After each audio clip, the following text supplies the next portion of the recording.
to the speech. Thank you.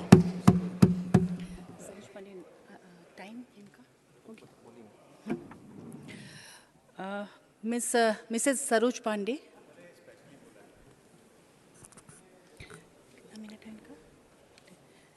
धन्यवाद।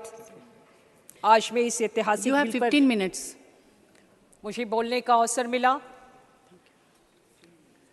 मैं धन्यवाद देती हूं अपने शीर्ष नेतृत्व को और धन्यवाद देती हूं प्रधानमंत्री जी को कि उन्होंने हमारे स्त्रीत्व का, हमारे नारीत्व का, हमारे ममत्व का जो सम्मान किया है और देश की आधी आबादी को इस महिला आरक्षण बिल के माध्यम से स्थान देने का प्रयास किया है। इसलिए देश के प्रधानमंत्री जी को बहुत अभिनंदन है, बहुत साधुवाद है। नाम पर बात हो रही थी इस बिल के नारी शक्ति वंदन अधिनियम पर, और जब शुरुआत में सदन में इस पर चर्चा हुई तो मुझे बहुत अफसोस के साथ कहना पड़ता है कि वंदन शब्द पर आपत्ति हुई। ये कैसी भारत की परंपरा है? अरे भारत माता का तो हम हमेशा वंदन ही करते हैं, लेकिन कभी इंडिया का वंदन नहीं होता है। भारत माता का वंदन होता है, और जो लोग भारत माता का वंदन करते हैं वो वंदन शब्द की महत्ता को नहीं समझेंगे। हमारे भारत की परंपरा रही है कि हमारे यहाँ अगर हमने कभी पूर्व में भी किसी की आराधना की है तो उसमें हमने नारी को पूजा है, और भारत में अर्धनारीश्वर का स्वरूप स्वीकार किया जाता है। ये बिल क्यों आया, ये बिल क्यों नहीं पास हुआ, हमारी मंशा पे शक हो रहा है। मैं पूछती हूँ कि भारत की आज़ादी के इतने लंबे कालखंड के बाद ये प्रश्न पहले खड़ा क्यों नहीं हुआ? आज का भारत महत्वाकांक्षी भारत है, आज का भारत साहसिक भारत है, और इस साहसिक भारत में मुझे लगता है कि इस अमृत काल में हमने एक नई शुरुआत की है। चंद्रयान पर कल सदन में चर्चा हो रही थी, और जब सदन में चंद्रयान पर चर्चा हो रही थी तो शिव शक्ति शब्द का उपयोग हमारे प्रधानमंत्री जी ने किया। और आज एक सुखद संयोग है कि इस सुखद संयोग में शिव शक्ति के साथ 15 दिन के बाद वहां पर भी सूर्योदय हो रहा है। मुझे लगता है कि अमृत काल में ये सुखद संयोग शिव शक्ति का, जहां वहां पे सूर्योदय हो रहा है, भारत में भी ये सूर्योदय इस महिला शक्ति के माध्यम से होगा, ऐसा मेरा विश्वास है। यहाँ पर भी शिव और शक्ति का ही उपयोग है, और मेरा मानना है कि शक्ति के जागरण के बिना कोई काम पूरा नहीं होता। इसलिए आज मेरा ये प्रबल विश्वास हुआ है कि शक्ति के जागरण के साथ इस अमृत काल में नारी शक्ति वंदन अधिनियम पारित होगा, और इसके साथ ही साथ भारत में एक नया इतिहास लिखा जाएगा। हमारी मंशा पे सवाल करने वालों से मैं पूछना चाहती हूँ और एक घटना याद दिलाना चाहती हूँ। देश के प्रधानमंत्री जी तब प्रधानमंत्री होते हुए उनके साथ में जो देश की सबसे मजबूत कमेटी है उसमें स्वर्गीय श्रीमती सुषमा स्वराज, श्रीमती निर्मला सीतारमण, माननीय राजनाथ जी और अरुण जेटली जी थे। सुषमा स्वराज जी के पास में विदेश मंत्रालय था, निर्मला सीतारमण जी के पास में रक्षा मंत्रालय था, अरुण जेटली जी के पास में वित्त मंत्रालय था, और राजनाथ जी के पास में गृह मंत्रालय था।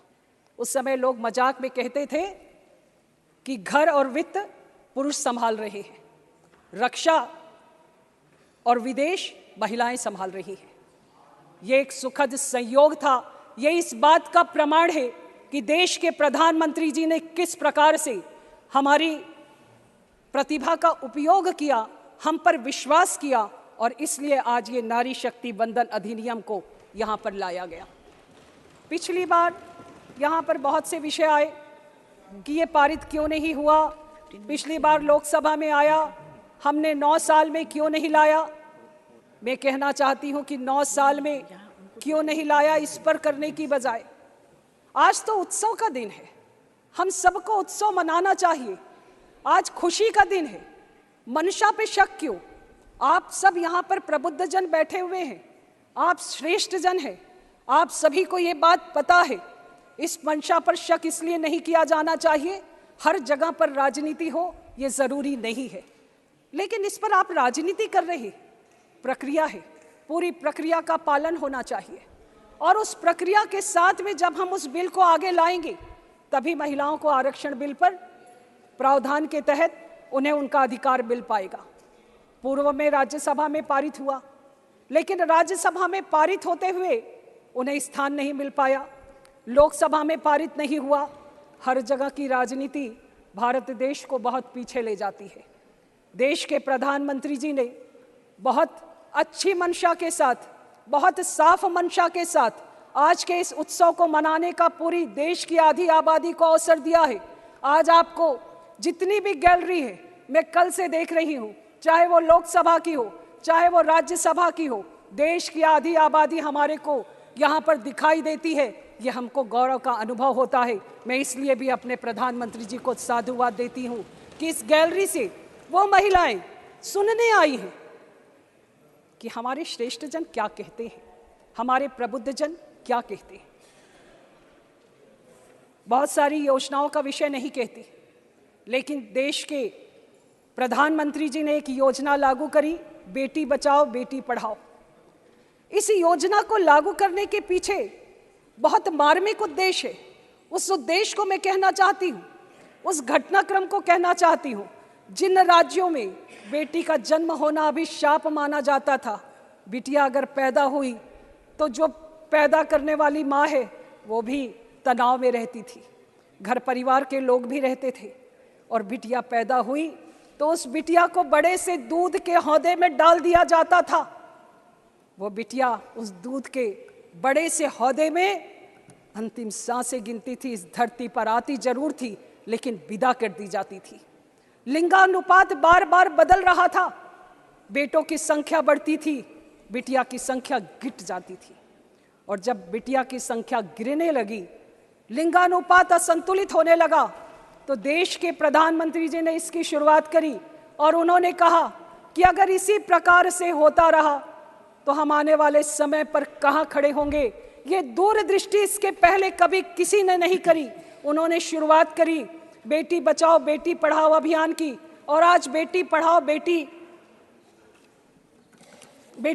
बेटी पढ़ाओ अभियान के साथ में मैं आपको गर्व के साथ इस बात को बताना चाहती हूं कि विश्व के आर्थिक मंच की वार्षिक लैंगिक अंतराल रिपोर्ट 2023 में जो प्रकाशित हुई है, इस बार भारत वैश्विक लैंगिक सूचकांक में 8 अंकों का सुधार करते हुए 146 देशों में से 127वें स्थान पर पहुंच गया है। ये हमारा गौरव है। ये देश के प्रधानमंत्री जी ने जिस लिंगानुपात को संतुलित करने का प्रयास किया, ये उसका गौरव है। और देश के प्रधानमंत्री जी ने जिस दूरदृष्टि के साथ इतनी छोटी सी बात जो लोगों को दिखाई नहीं देती थी, उस पर इस अभियान के माध्यम से उन्होंने शुरुआत करी। बहुत सारी योजनाएं हुई, बहुत सारी बातें हुई, हमारे को प्रधानमंत्री आवास योजना से लेकर तमाम चीज़ें हुई, लेकिन कभी कभी मैं सोचती हूँ कि हम महिलाएं तो हमेशा से वंचित हैं। उस वंचित, शोषित, पीड़ित महिलाओं के साथ राजनीति कैसी? अरे हम तो रोज रोज अपनी योग्यता का प्रमाण देते हैं, आगे बढ़ने का प्रयास करते हैं, लेकिन अगर देश के प्रधानमंत्री जी उस पर अवसर देते हैं तो बार बार उस पर राजनीति करके, उस पर प्रश्न चिन्ह खड़ा करके, उनकी मंशा पर संदिग्ध विषयों को खड़ा करके जिस प्रकार का यहाँ पर दृश्य उपस्थित किया जाता है, मुझे लगता है ये बेहद सोचनीय है। हमारी प्रधानमंत्री जी आज की नारी को देवी बनाना नहीं चाहते, आज की नारी को दासी बनाना भी नहीं चाहते। आज वो चाहते हैं कि आज हमें एक मानवी के रूप में पहचान मिले, हम एक मानवी के रूप में अपना स्थान बनाएं, और इसलिए जब हम इसकी शुरुआत करने जा रहे हैं तो आज इस आरक्षण बिल के साथ ही एक नए उत्सव की शुरुआत होगी। देश में महिलाओं को अपना स्थान मिलेगा और मेरा मानना है कि जब हम अपने स्थान की बात करते हैं तो इस अमृत काल में,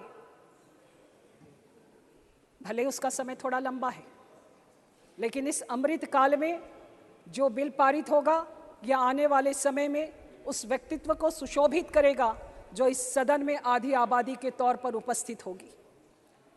महिलाओं में बहुत धैर्य होता है और इस धैर्य के साथ वो आगे बढ़ती हैं।